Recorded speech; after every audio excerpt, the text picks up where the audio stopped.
off. And we're going to go in 3, 2, 1, and...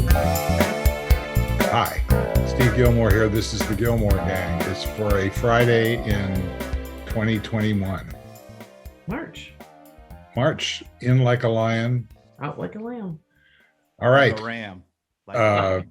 So we've had some pretty good news on the vaccine front. And in that context, I'd like to welcome from London, Frank Radice. Howdy. Hello, gang. Things are pretty good here in the UK, I must say. Yay. Michael Markman in Seattle. In Seattle, where uncharacteristically it is sunshiny today. Ooh. And It's always lose sunshiny. the super, yes. Where's my super? It's coming. Okay. Checks in the mail. Remember that. Okay. The wonderful Denis Pombriant. Welcome, Denis. Who, me? Well, okay, I'll take it back. What, you worry? How are you, sir? Me, I'm great. Having a good day, good week, good life. All right. Very And good. let's see, who do we do next? Help me out here. Well, you can either go to Keith or to Brent. Yeah, Yeah, one or the other. yeah. Pretty, All right, pretty, so pretty bad choices you got there, Steve. Let's go to Keith. well, in that case, Brent, welcome, Brent. Well, thanks for that warm welcome, and I appreciate being here. And my sister's gonna get the J&J shot tomorrow. Nice. Ooh. Brent, can you up your level just slightly? Audio. Up my Well, that level does. slightly. Well, that helped. Now we're pinned. What the heck is going on in Georgia, Brent? Well, we'll talk about that. Hang on a second. And last but not least, Keith Teare. Welcome, Keith. I'm so happy to be here. It's such a privilege. Thank you to be here. It's such sincerity. Mr. Sincerity. That's right. Daydream believer. I like that song. You do? Oh, I'm the that is homecoming weird. queen. Okay. So, When queens were queens. so Frank, you were effervescently bubbling, but prior to that, I just want to say that the news that all 18-year-olds and up, 16-year-olds and up. no, it's 18 Oh. adults is what he said, Oh. are scheduled to be eligible for the vaccine by May 1st, which is what, 6 weeks from now? Yeah. That's pretty incredible. Is the infrastructure there? I mean, yes, that sounds great and all of that, but from where I sit here across the pond, I'm still hearing people saying, yeah, the vaccine's available, but there's nobody to, there's no infrastructure to get it out there into the arms. I don't know. No. I don't know. Yeah, but Well, the infrastructure is coming along. There's more every week. Part of they the- keep adding opportunities for delivery. So I don't think that's a real problem. the $1.9 trillion had a lot of money in it for distributing vaccines, and some of that's got to be infrastructure. So they've got 6 weeks to spend some of that, That's the thing that the Republicans all said no to. pretty much. Yes. And they're now Two taking point- credit for it. Didn't they do Yeah. 2.9 million in one day last week or something like that? 2 million. No, I heard 2.9 one of those days. Oh, I thought you said Yeah, nine. we did have a peak at 2.9. Yeah. That's not the average, but yes. And I take it back then. Good. It's good to hear. It's great. So in that context, the Uber question I have is, so what are we going to do once we're safe? Sitting right Gonna here. do more of the same. Yeah.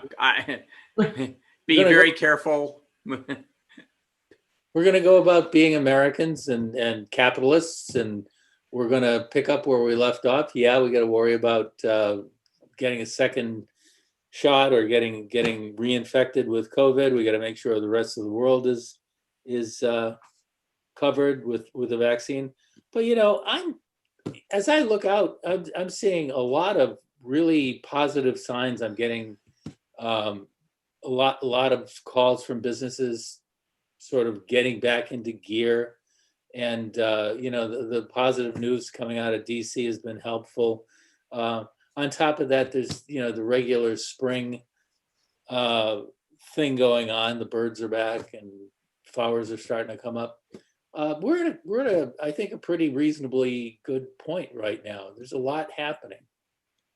Yeah, I agree. I've been talking to people that host a number of the live events that I used to appear at. All of them are sort of sniffing around, trying to decide how they're going to restart. That's the thing I'm interested in seeing, whether these big, I don't know how these conferences or festivals and that sort of thing, I don't know how they gear up quickly. I doubt that they can. I'd love to see some of them come back, but I don't, people are talking about it. I guess they're really getting, look, the virtual events like that don't seem to work. Mobile World Congress announced that in Barcelona it's going to be face-to-face this year with all kinds of caveats, but face-to-face. Isn't that the one that has like 250, 300,000 people? Yeah. Yeah, there's no way I'd be doing that. I'm sure all No of way. the big events have holds on whatever venues they appear at, because right. the venues haven't been able to rent to anyone else. So, But who's ready to go to a 250,000 person event? There's no way. well, I don't think they're going to have full Even attendance before this COVID, year. Brent. Even before COVID. Yeah, Yeah. right. I don't know. The only way to go to one of those events is to be a VIP at it. Then it's okay because you don't have to. What was that line from the Mel Brooks movie? The peasants are revolting. The sheriff is wrong. Biz boy. Even if they say, okay, all of a sudden 1/3 of those people can't come, you're still talking about a huge number of people. I don't see how, for example, CES happens. For God's sakes, it's Las Vegas. I don't know. No, but Well- don't you think people will? I don't know. That's a good question. Will people transition back quickly, slowly, or not at all? I'll bet you they I bet you they go back quickly. I'll bet you they do, and people like us go back slowly. Yeah. I Last think you'll see summer, them at football games and baseball games for sure. in the middle of COVID last summer, 500,000 people went to Sturgis, South Dakota, or is it North Dakota? I don't know. Yeah. There's no there. Just it was a bike rally. I mean, if you can get 500,000 people in the middle of that, I would imagine that the conference season will be, a little wobbly this year. Next year will be back to normal. Snap right back into place. Yeah, but those folks are probably the folks who weren't wearing masks to begin with. I mean, Yeah. Very true. No, And I agree. Events will come back wobbly, and then come back full force. I hope so. I mean, theater is going to open up to wobbly attendance and then come back full force. I think it's all coming back. I We think also what like it Markman is. I think what it is really the question. And as Tina says, what about hybrid? I think that's on the mark. I think it's, hybrid is what it's going to be. It's kind of what it is right now. I agree. I wonder what's going to happen to the office. How much in-person attendance will we have once it's safe? How much virtual Zooming will continue and work at home? There's a lot of focus on that, Michael. One of my startups, Chargify, their whole software stack is about managing less desks than the number of employees, enabling team cadence, like, who's going to be in the office and when, who needs, when do you need them to be in? Can they book a table? Is the table clean? It's all these, it's like an operating system for a hybrid building. And they've got a couple of competitors that I've seen this week. One's called Office Together. It's kind of an interesting focus because building utilization that is more WeWork style requires software planning and management. You know, I saw It's today commercial that, real estate. What happens to office buildings? well, I saw today that CNN and Warner Brothers and Time Warner have told their people to come back to their offices. So I mean that's a lot of people in just those two companies, and I'm sure that there are many more.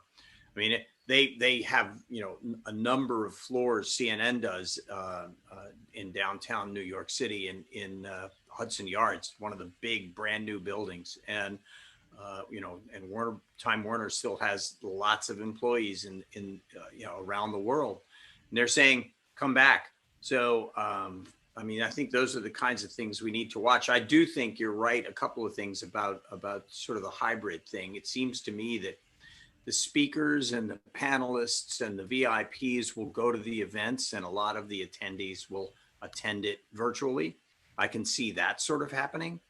But I don't see immediately a couple of 100,000 people descending on Las Vegas. I don't disagree. But wasn't CES attendance trending down before the pandemic? Yeah. Well, yes, but you'd be hard pressed to. You'd have to look deep to find those numbers. They were still getting, you know, 150,000 people showing up. So they're trending down. They're losing 50 or 25,000. I mean, that's an expensive trip. Even if CES itself is free, which it is. It's funny, it wasn't this year, and it was all virtual. But it's free if you're in the business. But when you go to Las Vegas, obviously, it's the airplane fare. It's the incredibly increased prices in the hotel rooms. You know, a $75 hotel room at the MGM Grand is all of a sudden $350 a night, and you're there for 7 nights. And somebody has to pay that. I think that a lot of businesses were starting to look at those bills and saying, "Why are we doing this?" Well, it's also not free if you're an exhibitor. You know, they rent booth space, and that's right. Well, it's more than you that. have a big expense in creating and staffing a booth. Yeah. I did that 3 years in a row, where we had a very large footprint on the floor at CES, and so obviously it cost us a bundle to get the space. It cost us a bundle to build the set. It cost us a bundle to fly everybody in to work the set. It was really expensive. So yes, there's that too. So even for an individual, it's expensive if the company's paying for it. For the company that's there and is showing their wares, it's even more expensive. I mean, we had almost 500 people from our company come 3 years in a row to CES. I think the numbers were astounding. But I think the real spectrum is those who hated the change working environment of COVID versus those who loved it, and everything in between. And a lot of kind of oldie worldy companies hate it, and they want to go back as fast as possible to the way it always was, because it gives them control and visibility and so on. And a lot of companies love it. Like you know, I don't know, WordPress was always virtual, Stripe, you know, lots of companies love it. And my guess is Steve's right. There's going to be some kind of middle ground with two extremes. But the oldie worldy ones will definitely all go back. But then they're going to start losing employees, because who wants to work where you have to go to the office every day anymore? I do. I go to my office every day, and isn't your office like down the hall? Don't you have a passport for to get from your office to the bathroom? Get a stamp on your passport. He's got a corner office with a private toilet, that guy. I really do. You know, I up until I mean, it's obviously I'm no different than anybody else that has an office. I have an office that I haven't been to in over a year. The only reason that I would go back right now is to pick up the stuff that I've left there. I imagine that unless there was somebody that came in and dusted the computer and the screen that's sitting there. That I have a couple of musical instruments and some gear there. I want to go back and pick that stuff up. Problem is, I got nowhere to put it in my house. So I'm kind of okay leaving it there, collecting dust, and never going back. I'm all right with that. And paying And rent. what about the clothing industry? Are people going to have to re-wardrobe to show up at the office? Yeah. Oh God, wear Yeah, pants? for sure.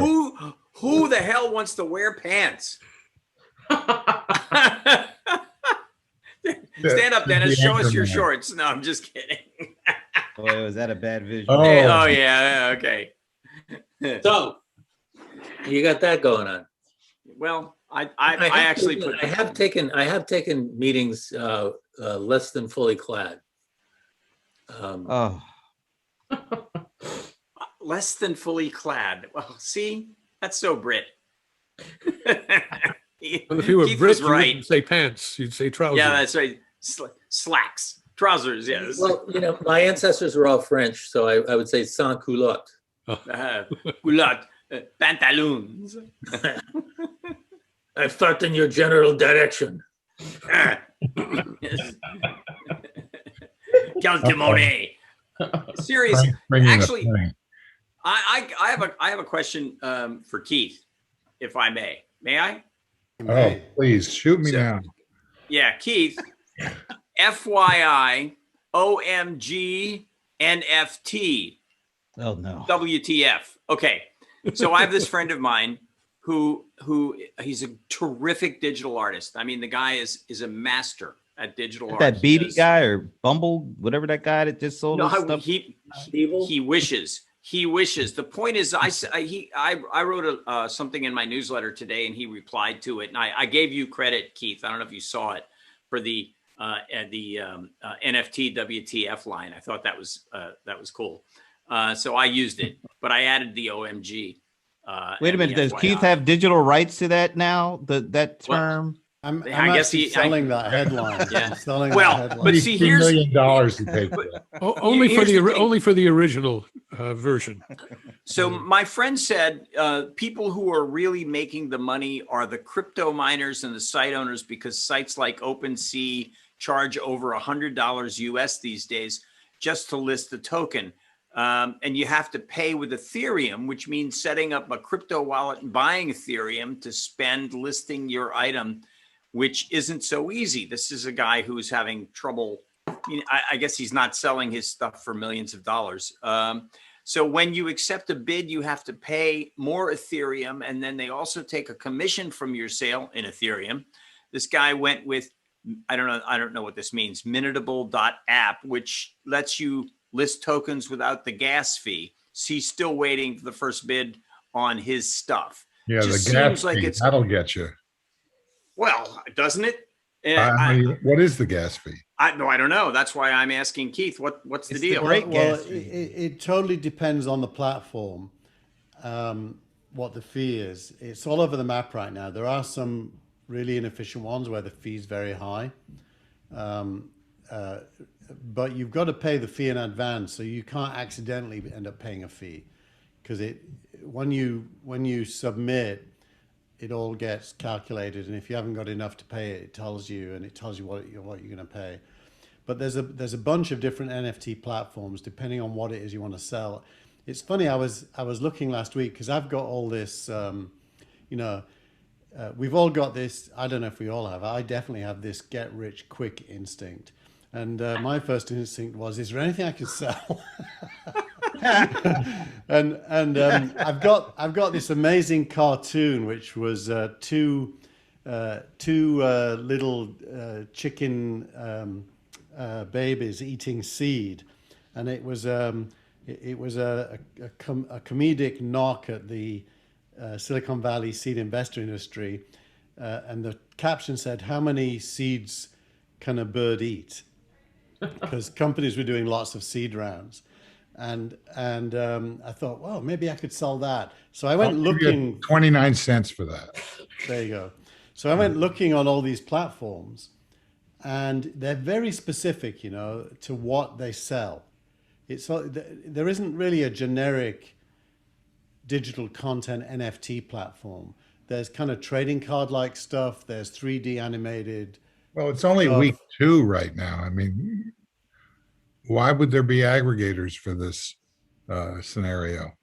Yeah, and there isn't really anything like I'd love to sell the business model for real names, which is a document, a PDF, to somebody who wants to own it. It's a great document.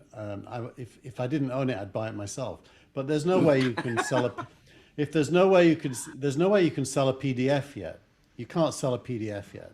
Oh, Hey, Ken, you can Brent. sell it on Amazon. Well, you could sell a I physical, mean, but you have to have an NFT or a, somebody commented on Twitter that NFT is just the same as a private key. Well, it is.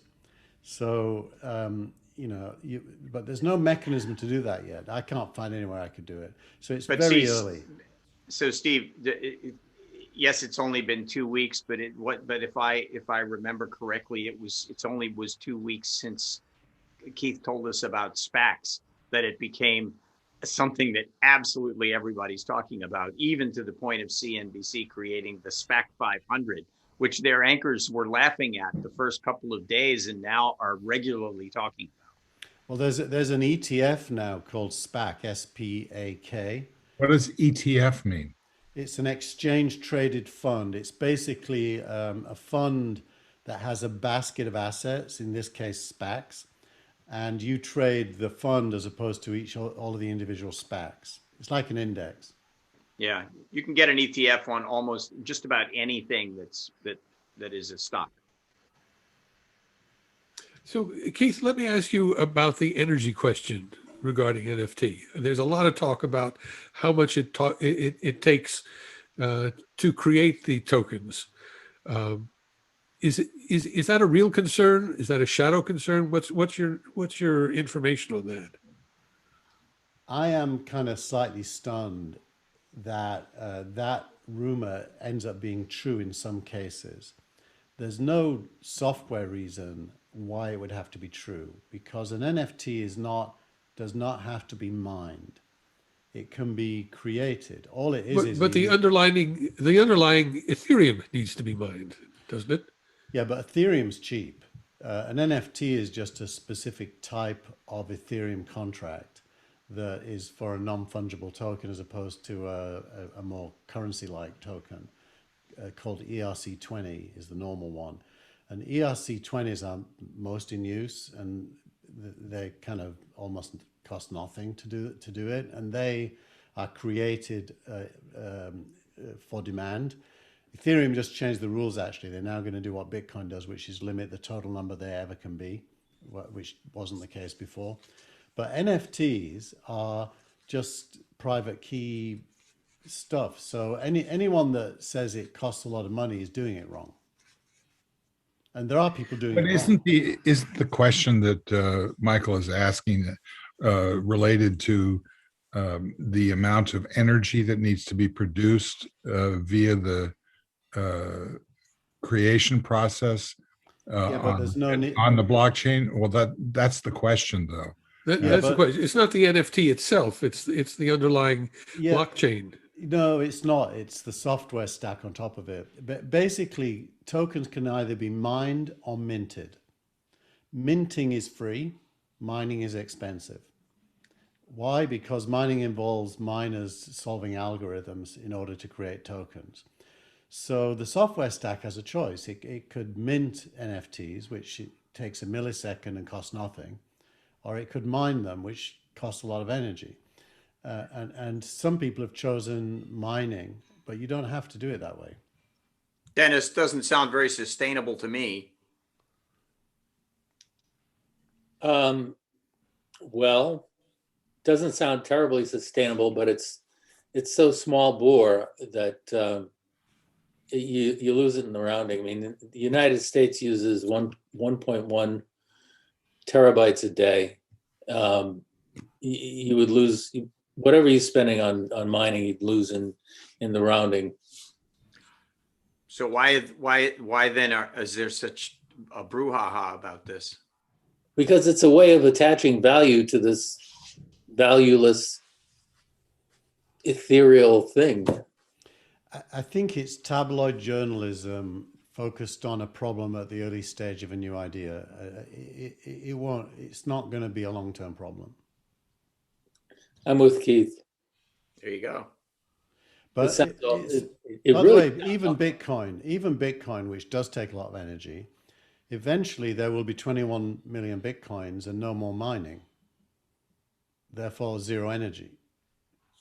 yeah. You know, all this looks too much like the roaring 1920s, a century ago. I really worry that this is just creating a bubble. Well, there's definitely a value shift, which could be a bubble. So I think we can acknowledge there's a value shift. And I'm just look, Bitcoin's at $57,000 right now.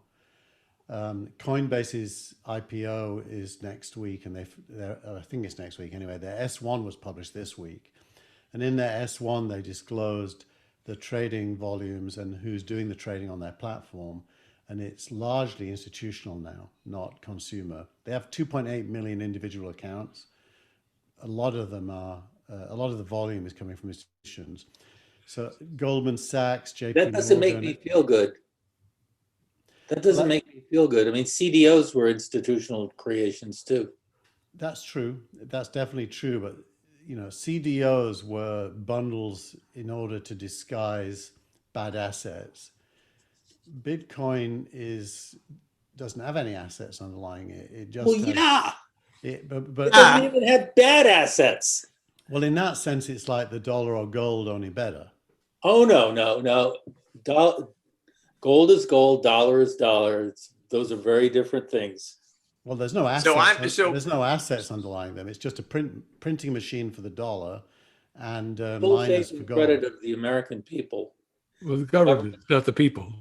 The Well, yeah, government. Is They're it not going to come to my house for credit. Bitcoin sounds like They a don't printing have to. machine too, doesn't it? And it's No, it is. I mean- It is, but it's not in the hands of government who can misuse it. yeah. This Well, feels- I'm ready to. Should I I'm sell sorry. now? It seems like I should sell now. no, should just- no tips. We don't do All that. right. You can, I'll talk to you about that later. Well, I'm not going to give you advice because my advice and your advice might be different. But I put it this way: I'm not selling now. When it went down to $43,000 like 10 days ago, all my kids said, "Should we sell?" And I said, "Well, would you sell your house when it went down? Not unless you needed to." Yeah. Okay. Well, thanks for the advice. No, that's not advice. That's example. Thanks for the example. Thanks for the example, Keith. I appreciate that. So I've got a question for Brent. You posted in the back channel, which could you give the address, Keith? You always do it so well. t.me/Gillmor gang. T.me/Gillmor gang. Okay. You about advertising. That's not a question. Yes, I did. Yes. Can you explain what you think is going on there? Because I found that quite fascinating. Well, that was Amazon, right? Is that the one you're talking about? Yes, sir. Amazon looking to kind of advertise, leverage podcasts with their advertising platform. Yeah, it's just like anything else. I mean, you know, advertisers have our eyeballs for everything we watch, and podcasts is taken off to the point where, yeah, why not try to do the same with our ears? And man, Amazon is in a really good position to do that. And how they've so? They've got the third biggest digital advertising platform behind Facebook and Google already, and they've got 200 million subscribers to Prime, and those folks are subscribers to a lot of things, and podcasts is one of the growing areas, and people can listen to podcasts on their their speaker devices, and they also got Twitch. I mean, so they've got the content. Now it's about the best way to kind of monetize it. And the really interesting thing about Amazon is they can use their digital ad platform to advertise for folks selling on the Amazon marketplace. So they can get your money for advertising, and then they can turn that conversion into revenue on their end. And And don't they also have the IMDb channel on which is that's great for ad video. supported video. Yeah, well, that's video, but we're talking podcasts. So they literally have an opportunity to monetize what we see and now what we hear in a way that I don't think anybody else has, at least at the moment. I guess Apple is going to try to do something with that because they've got Apple TV and music service and podcasts, of course, and of course Google, but Amazon is probably further ahead than anybody in that regard. Right. If you take all of those voice activated devices like the Amazon Echo and the Google assistants, there's 150 million of those devices out there that have yet to be, fully realized in terms of what it is they can do, not just, tell me the weather or let me hear my playlist, but now with things like, obviously Spotify, which you can put on all of those devices, you don't have to go with the ones that they come with, but Clubhouse and things like that. I think that there's an untapped world in that. And I've said this before, that I believe that those things can be networked, and they haven't been networked yet. And I think that there is an untapped resource there in networking those things. I'll tell you the one thing that scares me, and I don't know who put this on the back channel today, but there was a story about Clubhouse is recording our comments. We can't record them ourselves. You put that on there, Brent? Was that yours? I found that to be kind of interesting and a little bit scary. I find it a lot scary. They have to do it for compliance reasons. Yes. Yeah. Yeah, but there's a thin line between compliance and selling this data to whoever wants to fork up some money to it. I think Bitcoin if you can. If you think about all the different models, I go back to Pandora, Apple Music, Spotify. Pandora kind of disappeared, for me at least, because it was too much advertising. It drove me nuts. And so it feels to me as if there is no good advertising model for podcasts that will allow you to be thought of nicely by your listeners. Except if you go back to the 1930s when the advertising was part of the content. You can do that. YouTube is the best because YouTube has enabled all these people to review products, and you actually want to go and see the product review. And they're getting paid, and you're getting informed, and it kind of works. But that feels right to me. It's not really product placement. It's people who actually are experts talking about stuff they know about and getting paid by the vendor for doing a good job of it. That makes sense to me. But even with that, I pay $11.99 a month for YouTube because I don't want to see ads. I want to see the experts, so I can go to the experts channel and watch them. But I don't want to see ads popping up when I'm watching the experts. Yeah, I don't. But the experts are getting paid directly by the advertiser as influencers. That's fine. So it's not an inserted ad coming through AdSense. Google's not adding it in there, but it's still advertising. Yeah, there was another story that somebody posted, and I'm not sure, I may have even posted it. It was about YouTube TV. And YouTube TV, which is just growing by leaps and bounds. Just so many people are signing up to YouTube TV. I will admit I'm on YouTube TV, and I like it, but there's advertising on it, and except when it's local advertising, there are spaces if you're watching YouTube TV where you don't get an ad. What you get is some kind of really nice video to watch, and it says, it's a minute away from advertising.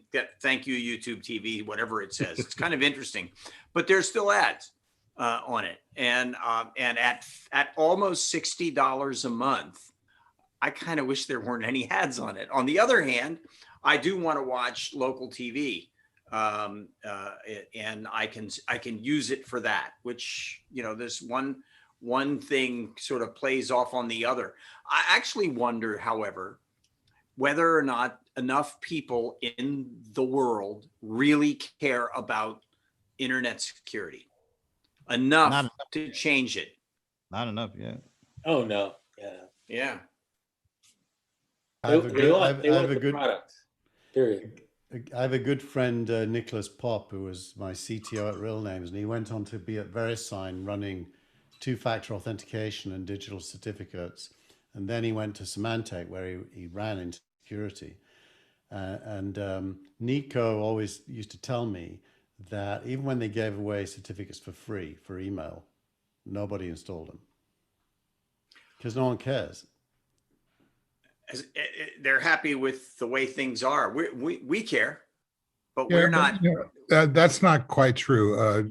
Keith, several shows ago, you said basically that what you're looking for in terms of personalization is better personalization. In other words, you want to see what you want to see in terms of advertising, not just misplaced. I just bought a refrigerator. Now I'm getting refrigerator pitches for the rest of my life.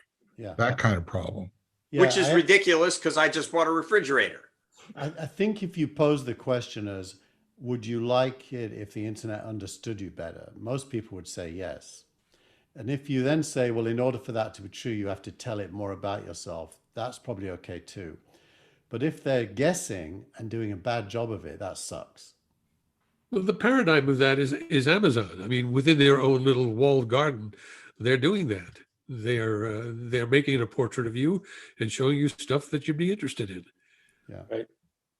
They're Well, actually quite have an decent. advantage. They know what you've bought before. They're really good. Yeah. They know what you've bought. They know what you've looked at. They know what you haven't bought. I mean, it's And the other benefit that Amazon has in that regard is everybody knows that Amazon is trying to sell you something. You don't go to Amazon without thinking about buying something, whereas all the other places on the web, you really don't want to have, commercials or ads following you, that retargeting nonsense. But when you go to Amazon, you're going there to buy something, and that's a big differentiator. the place where that breaks down, though, is with when you get the Alexa platform.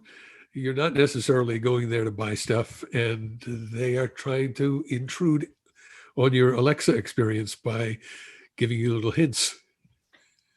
Well, they're still using your history to try to get to figure out how can we entice you to buy something, easily on this channel. So they're using your history to kind of try to figure that out. Yeah, probably figure it out eventually. It's an Amazon device. No, I mean, I'm not surprised. That doesn't surprise me. It's an Amazon device. What surprises me is everybody's doing it. I buy something, or I go and look at a site called Reverb. Reverb is a musician site. It sells used gear. And then I will go to any one of the entertainment sites that I go to all the time, like Deadline or Deadline Hollywood or Variety or Broadcasting and Cable. And all the ads that are served to me on those entertainment sites are from Reverb, which I really find very interesting. And I also find myself constantly going through those ads because I see something I'm interested in, then I'm immediately sent back to Reverb before I go back to one of those entertainment sites to be served more Reverb ads, which has nothing to do with Amazon, or it's just wacky because everyone's doing it. Well, it has something to do with something. What is? Well, it has to do. I'm sure it's the entertainment site. And it's their algorithm, and I'm sure it's some combination of those two things. Well, not only that, but that algorithm is their secret sauce. It's how they make money, and there's no easier way to make money than to serve you an ad for someplace where they know that you've been. Yeah, yep. And that's absolutely in their secret sauce. The kind of sites that you go to might not necessarily be stuff that I'm interested in personally, although I do find that it's very specific to what it is I search for on that Reverb site are the things that are served up to me. So it's guitars and amplifiers. Okay, but take this a step further. If you're Reverb and you're paying for all those ads that are bombarding you, are you getting cheated? Is Reverb getting cheated by overstimulating you with the same ad all the time? Well, they're not the same ads all the time. They're the same kinds of of Well, products. okay, But I there's- see what you're saying. I don't think so. I mean, Because they're certainly being compelled to pay for a bunch of ads simply because somebody else's algorithm said, "Oh, here's some low-hanging fruit." Well, I'm sure that they can track that and decide for themselves whether they're being cheated or whether they're getting good ROI. yeah, You know, I honestly, mean, I'm not unlike complaining. ads in other worlds, in broadcast television or print newspapers, Yeah. all of this comes with data and tracking. So you know what you're spending, and you know how many conversions you're getting.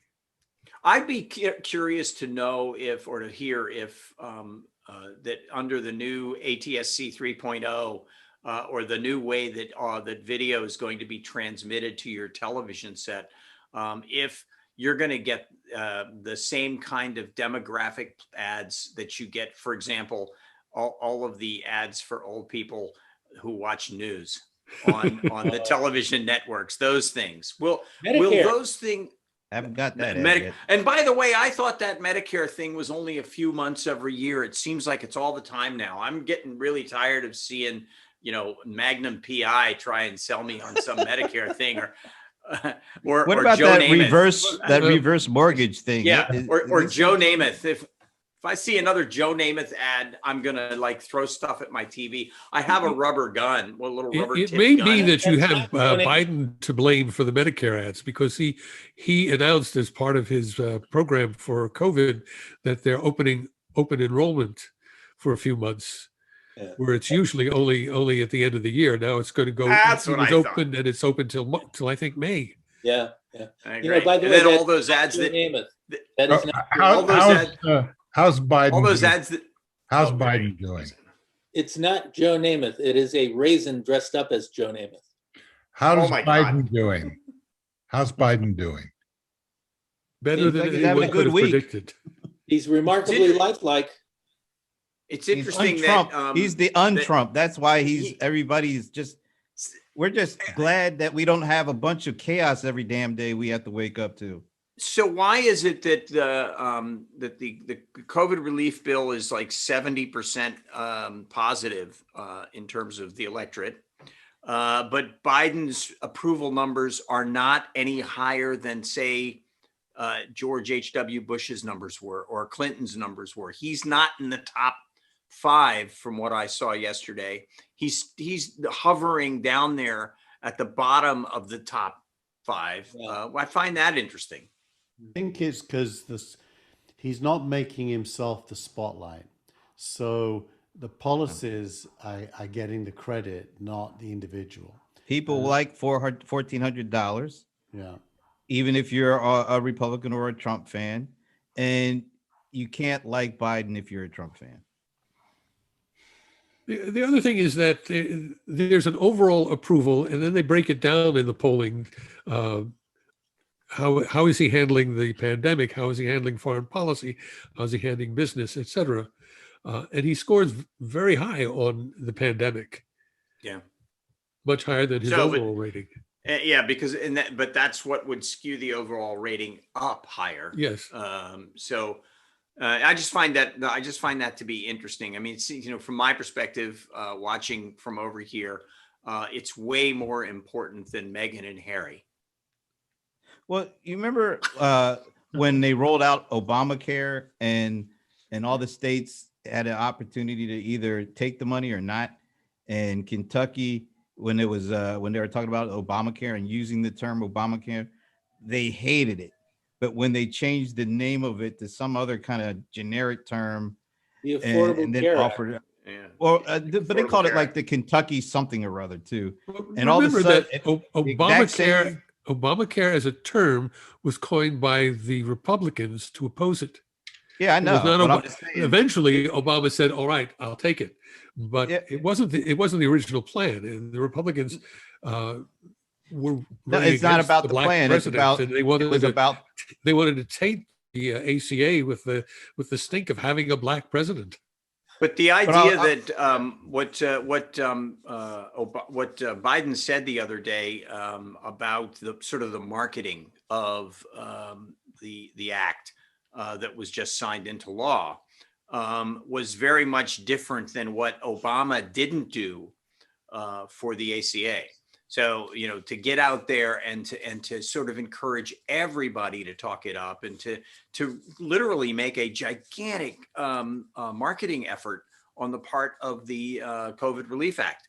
That seems like a very interesting and to me, the right approach. Remember that I still don't understand what Brent was trying to say. Oh, I was just trying to say that under one name, people hated it because it had somebody's name in it. The exact same policy under another name framing, they loved it. It's like you can't be a Trump fan and say you like Biden, but you can say I like $1,400 and I like getting the vaccine so I won't have to wear the mask again. But if you ask them all those questions, then ask them, do you like Biden? No, because he can't like Trump and Biden at the same time. That's all. You think Trump is losing traction? Tribalism is tribalism on the one side and self-interest on the other. Right. Dennis, you were nodding your head. Biden himself and all of his key advisors were students of the Obama administration, and they studied successes and failures. And they were very clear coming in that they were not going to repeat the failures. They were going to concentrate on getting it right this time. This is like take two of the Obama administration with an opportunity to avoid all of his errors. I thought it was interesting this week that Biden articulated that explicitly, saying that Obama was too humble and didn't take the victory lap for the stuff he did well, and therefore didn't get credited. And he said that, it's interesting because he is a humble guy, Biden, but he more or less was saying, we're going to take the victory lap. We're going to try to associate what we do with who we are. And that's going to be interesting to watch, because I think Steve's question, it basically points out the fact that hasn't yet to happen. That hasn't really happened yet. Dennis?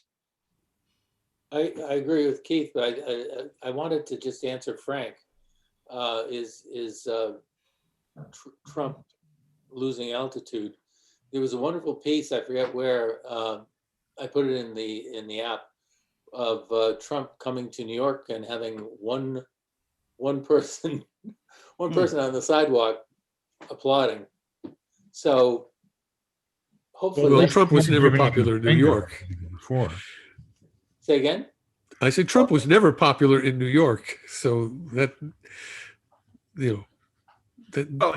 always the case. Let's see who applauds him when he takes trips to other areas. Well, and his hold on the Republican Party hasn't changed much. If you think that, given that the RNC is going to end up throwing a big event at Mar-a-Lago, that feels almost like there was some under the table money exchanging hands there. He was this is my opinion. So he says, you can't use my name and likeness, you, the Republic, the RNC, in order to make money. You can't use my name and likeness. All of a sudden, they can use his name and likeness, and they're going to do an event at Mar-a-Lago. Mm-hmm. Quid pro quo? I think so. I think so. They're getting a cut. His business for a long time has been licensing his name. I mean, right. Trump branded properties for the most part aren't owned by Trump, aren't developed by Trump. He just licenses his name to them. Yeah, same as Branson. But look what's happening with the Republican Party, though. You've got a core group of people in DC that are very united and opposing the Democrats, but out in the real world, 70% of the country is, for example, approving the stimulus package, and that includes a large plurality. I think even a majority. I think it's over 51% of Republicans. Okay, that's not the number I saw, but what you're seeing is a very skillful, I think, effort by the Biden camp to split the GOP from its base, and it's starting to show possibly that it's working. The only thing I would modify that, Dennis, is that it's not the Republican Party. it's the Republican voters. Because out in the States, the Republican Party are still very much in Trump's camp. And there are over 250 bills going through state houses to try and restrict voting based on Trump ideology. So Trump still has a lot of control over the party across the country. I think he may be losing it with the voters. Right. He has definitely got control of the mechanics, but not necessarily of the base. Or the base, or rather, I would say the base is beginning to show signs that it is evaporating, at least a little bit, I think. So I think there's a big trend shift going on here. Ever since Goldwater, and then realized with Reagan, the Republicans have been anti-government, anti-support of what they call the welfare state, anti-support of what they call giveaways, and they have focused on white resentment, white fear, and servicing their big donors with tax cuts and with taking down regulations. That's been a trend which I think has reached its high tide and is now beginning to recede, because what Biden and the Democrats are doing is giving us a demonstration, like an A-B comparison of what it's like for government to actually support the middle class and the poor. And it's turning out, I think, it will turn out to be very popular. So They accepted Georgia and Florida. Georgia just sent 2 Democrats to the Senate. Yeah, but they also And then just changed approved all the voting rights. Yeah, and- Well, they well, just that's what I approved said the whole earlier. thing. Messed up. It's the party is in one place, but the voters are in another place. So the party the Republican Party will not reform. They're kind of stuck in what they're doing. But what they're doing is trying to bring along a vast majority of local voters based on race, based on gay issues, based on abortion, but not economic issues.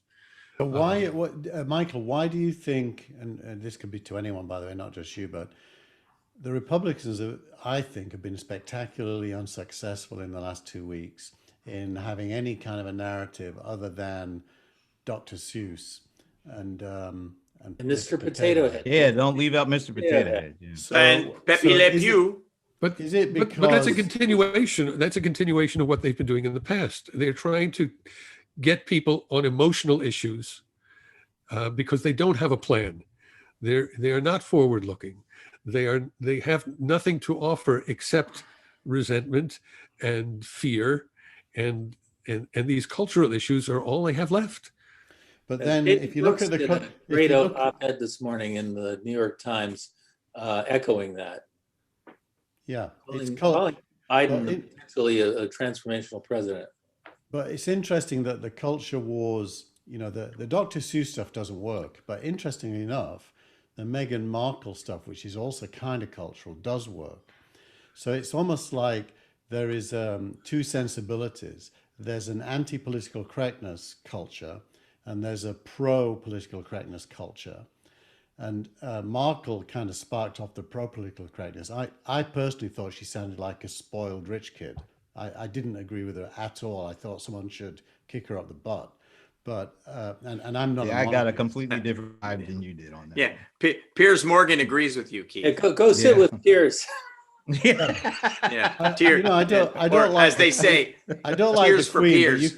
I don't like the Queen or the monarchy, but you can't marry a prince and expect not to be part of the institution and then whine when you are. Well, wait a minute. Should you expect that you're going to be asked? Is your kid going to be too dark to be a part of the whole British Empire? I mean, We know who asked that, right? That was Prince Charles for sure. And who's going to be the next in line when the Queen leaves? But Brent, shock. The British establishment is racist. Oh, I never knew that. Yeah, well, I think people do know it, but why should she be labeled a spoiled brat for saying it? For just relating her experiences? I don't get that. Well, she sounds weak, ineffective, and a victim. She doesn't sound like someone you want to follow.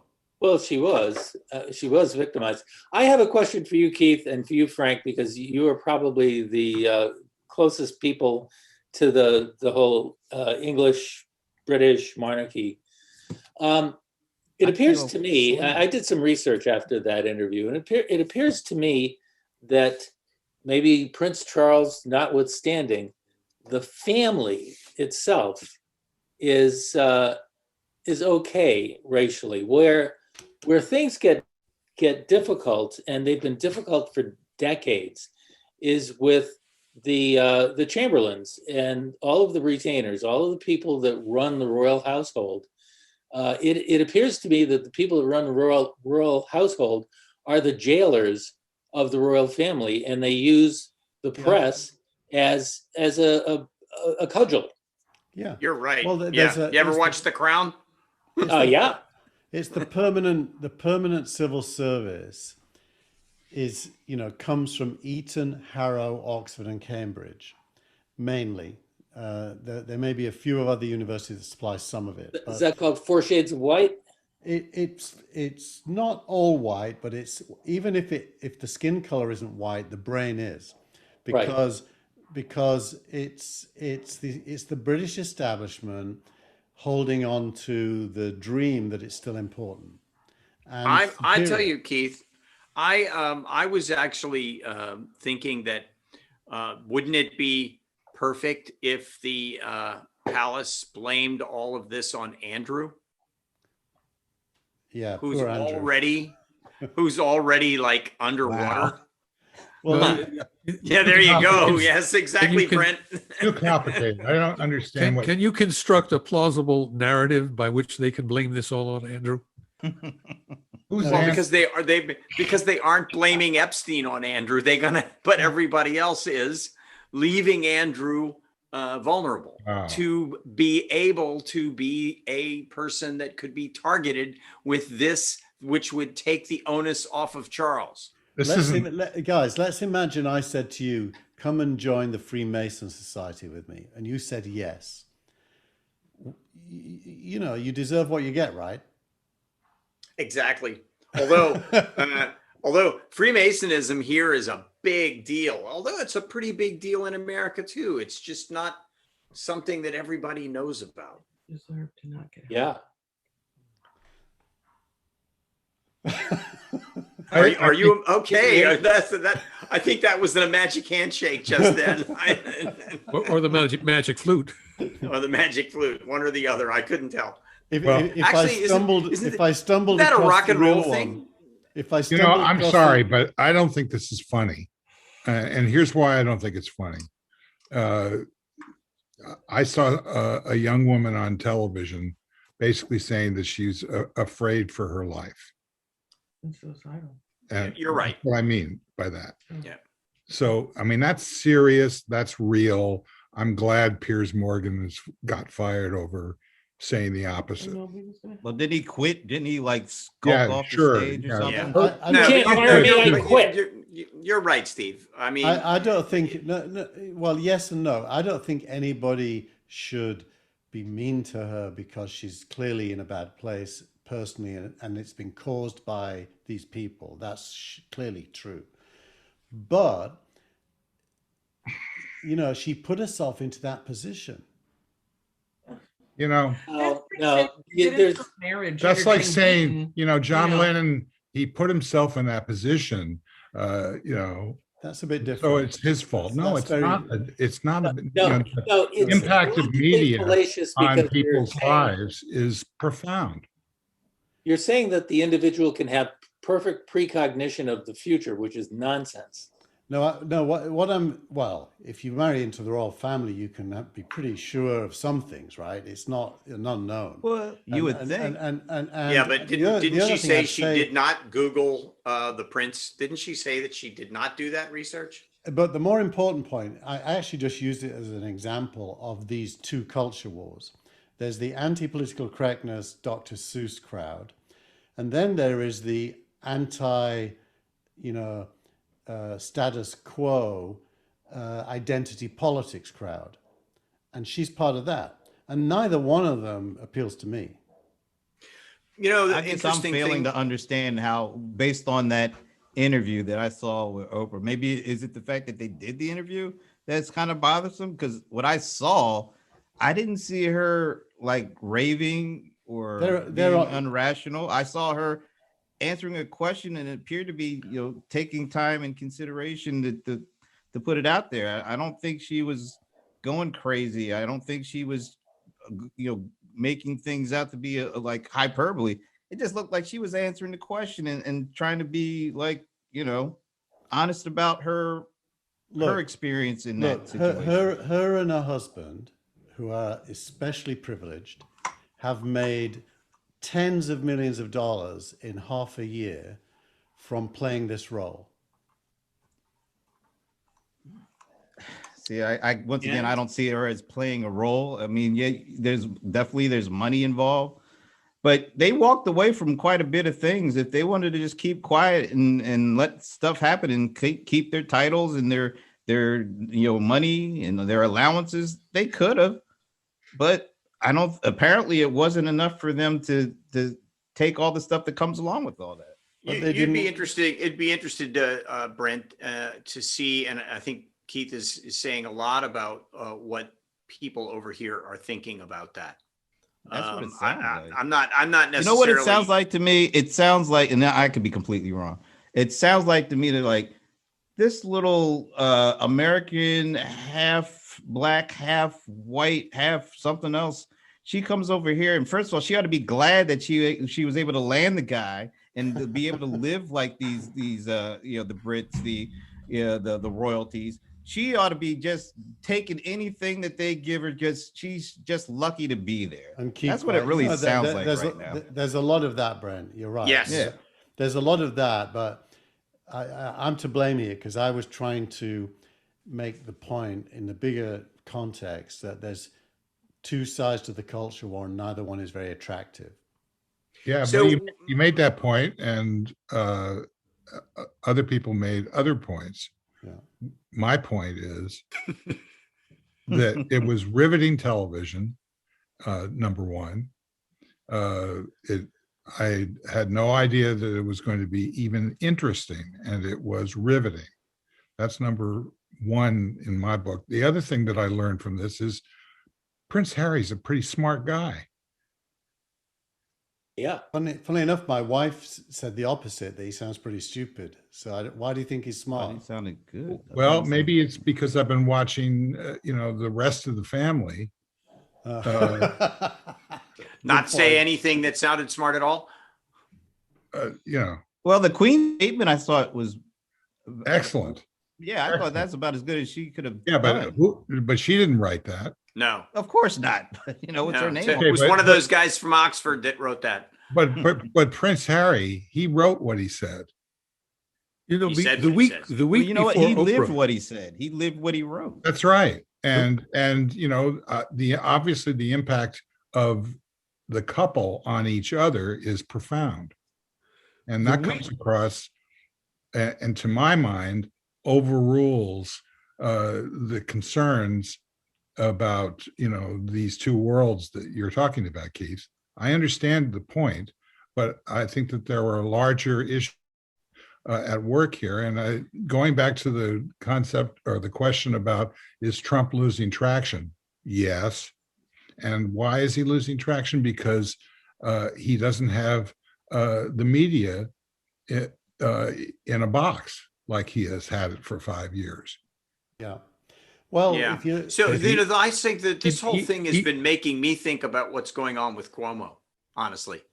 I mean, this whole story that we heard with Meghan and Harry happening not simultaneous to the timing of the Cuomo story, but the Cuomo story just keeps getting deeper and deeper and deeper. And I feel that there's some connection, at least in terms of the victimization of the women who have come out and said what they've said about Cuomo. That felt to me like there was some kind of simpatico going on between these two. I'm not saying that it was on purpose, but it just felt to me like there's the American side to this, Well, Denis's post this morning in the Telegram channel almost give you a third narrative that's more interesting than either of the other two, which is normal, ordinary Americans who are poor are going to start being looked after. That to me seems like the biggest news of the week. And that dovetails with what Krugman says in another post that Dennis put in the app about, we've been, you, Keith, have been talking about universal guaranteed income or whatever it's called. This child credit is that. It's getting very close. It's a law. No, it's not getting close. The guy signed it. It's a law. It's close to universal. It's a proof of concept demonstrating That's right. Universal income, but it's not universal. Right? Yeah. That's not what I'm saying. It's opening the door to to the media suggesting that this is a legitimate bipartisan concept, bipartisan not by the politics of it, but by the acceptance of it. There's been no noise from the Republican side about this issue. So there's been no step to talk about Dr. Seuss and to talk about Potato Head. Well, that's either of those issues. What's interesting to me they are related. If the GOP, I don't understand them. If you need to explain them, I will. If you don't interrupt me, okay. If the GOP had anything to say, about the policy in the American Rescue Plan, if they had anything to say about the policy of the child tax credit, they would say it. It's because they are totally bankrupt and have no policy to talk about and have no way of countering what Biden is doing that they're going to Potato Head and Dr. Seuss. That's all they have. But that's what's bad about that. That's great. Did I say it? I didn't say it's bad. I say it's complete. It's related. I'm saying that the fact that they're talking about Potato Head reinforces what you said. What's bad is we have reached, I think, a sea change. Exactly, it is bad. It is bad because it exposes the Republican Party's bankruptcy. Well, that's good though. That's not bad. Exposing their bankruptcy is what we want to do. Good is bad. Bad is good. Yes, Steve. Yeah, that was your point, right? Bad is good. Don't listen to what you hear. Listen to what you see. What? But going back to the starting point of this, $75,000 a year per individual, or $150 per couple, has been made the threshold underneath which the state will help you. That's kind of significant. Yeah. I think that is, I don't know if you think it's as big a deal as the welfare state was in the UK after the Second World War, Dennis, but it seems very significant. Well, I agree. I agree. It's a total reversal of everything that's been going on since Reagan. Exactly. Wow. I've been waiting 10 years for this moment. I thought the guy signed one bill. He signed one bill. He's over 100 million vaccinations. 50 days. In 50 days, not 100. Yeah. Everybody's going to be eligible by May 1. May 1. It doesn't mean that they'll all get it on May 1, but they'll probably get an appointment by May 1. Beginning May 1, you'll be able to get an appointment and you should be able to get a shot by May 31st, which would give you a time to get a second shot in time to go to a party on July 4th. And yet, even with all that said, if they were to do this election over again, Trump would still get 75. Well, maybe not 75, but he would still get close to what he got. Well, I'm good with that as long as the Democrats get 81 million. Exactly. It's a democracy. Well, with the new voting laws in Georgia, you never know. You might not get Georgia. Well, Brent, come on. Yeah, or Mississippi. Didn't Mississippi do that too? I believe. Well, they're not getting Mississippi regardless of whatever. Well, yeah, but I'm saying There's a number of states that are. I mean, there's 43 states. Yeah, 43 I mean, out of the it's 50 states. have- absolutely insane. Yeah, but we got Well, Merrick Garland. let me ask you. in office I have a now. question though. So if the House resolution ends up somehow getting passed, how does that supersede the state laws when it comes to elections? Aren't the elections actually state things, not national things? How does that work? Well, the state may run the elections, but the federal government has the 13th, 14th, and 15th amendments that dictate things like equal access to the polls, and there was a Voting Rights Act that got diluted by the Supreme Court. That the John Lewis Act is intended to restore, and we got Merrick Garland in as the Attorney General, who can bring suit against all these states if they're violating other parts of the Constitution. It's not a done deal, even if these states actually manage to pass regressive anti-voter laws. So it's also not a done deal because I think I don't see how you go back. People are going to be motivated to overcome all of the obstacles that the Republicans put in place. Yes. People be motivated to register, to make sure people have the proper ID, and they will stand in line. If you live on a farm out, And one more thing, the Republicans are in danger of being hoist by their own petard.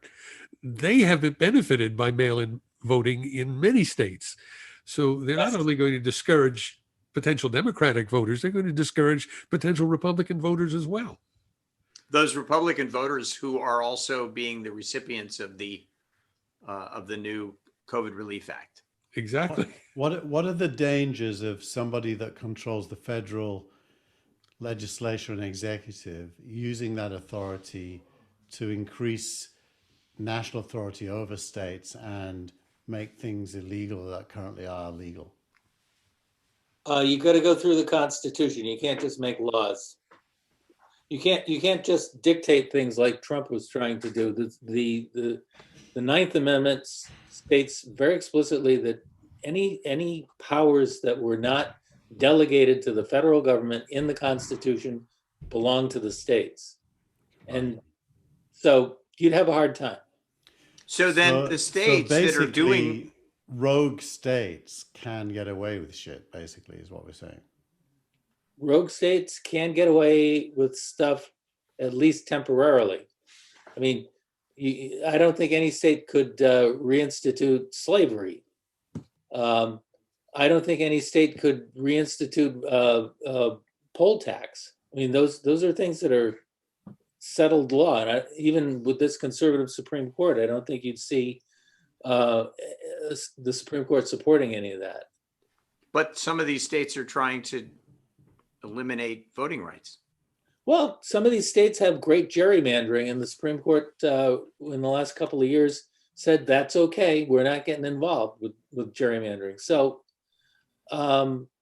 yeah, there's stuff there's mischief that the states can get into. But as we saw in Georgia with Stacey Abrams, a well-organized group of people can circumvent even the most regressive laws preventing people from voting. So it's a question of organizing too. And if you think about it, the Democrats have been pretty lousy at organizing for decades. Joe Biden won. This is a weird statistic.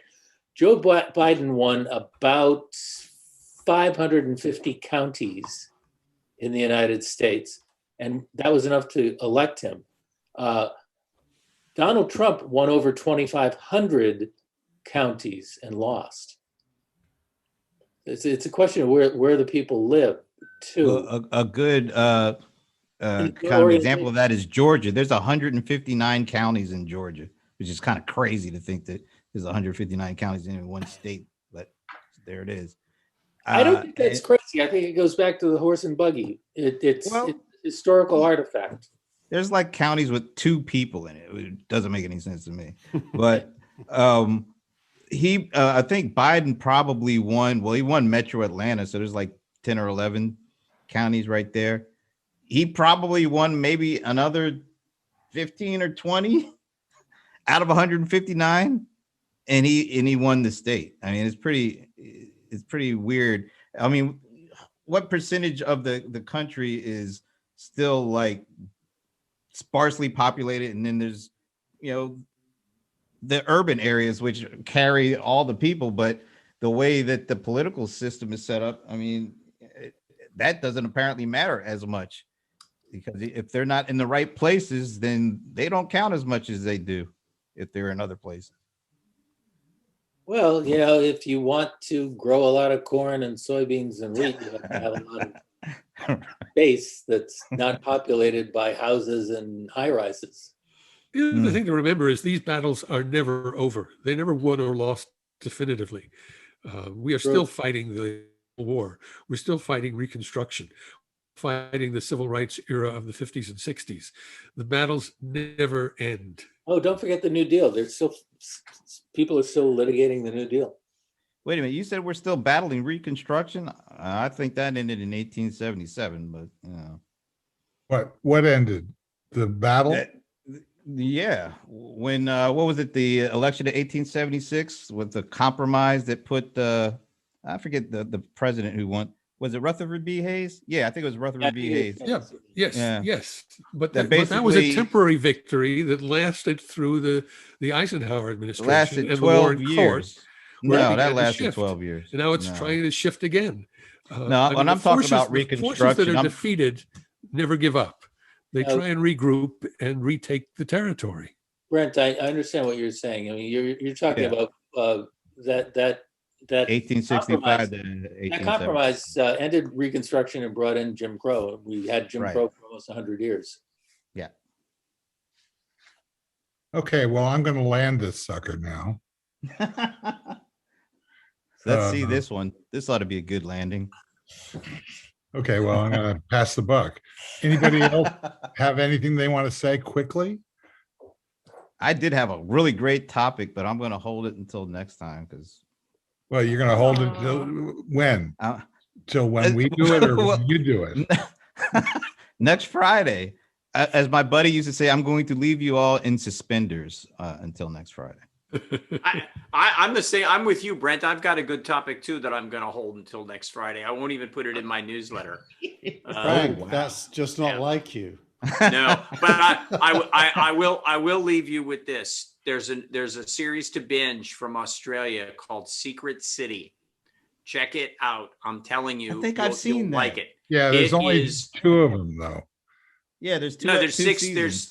There's six episodes a season. I think there's 2 seasons. Yeah, It's really good. really good. So check was it out. good. What platform Dennis, is it on?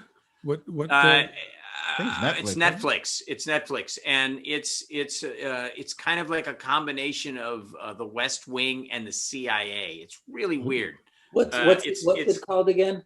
Secret City. Secret City. Okay. Yeah, But- check but- it out. but I think you'll like it. I've seen it.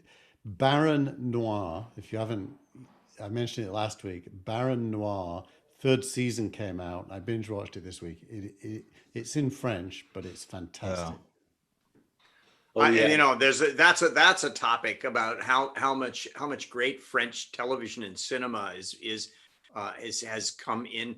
You know what COVID did to streaming and to cinema and to content, not just content creation, but content manipulation. So buying stuff from other places and putting it out there has totally changed the landscape of how we look at and watch and consume content. And that's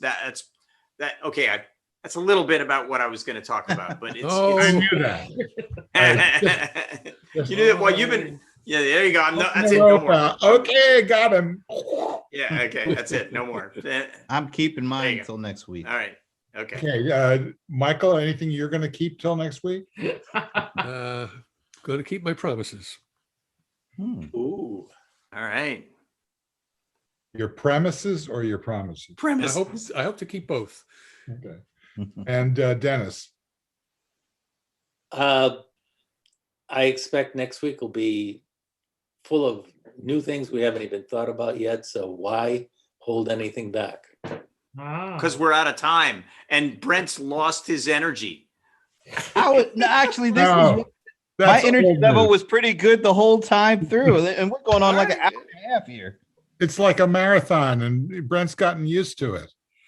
No, I wouldn't go that far. Brent's out on Heartbreak Hill still. Brent did his own show yesterday that was very reminiscent of,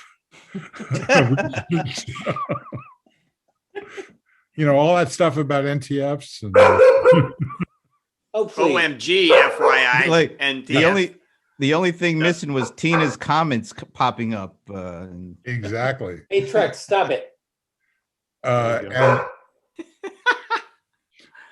And Keith, anything you're holding back? I don't think your newsletter, you're not holding back anything. They get longer and longer.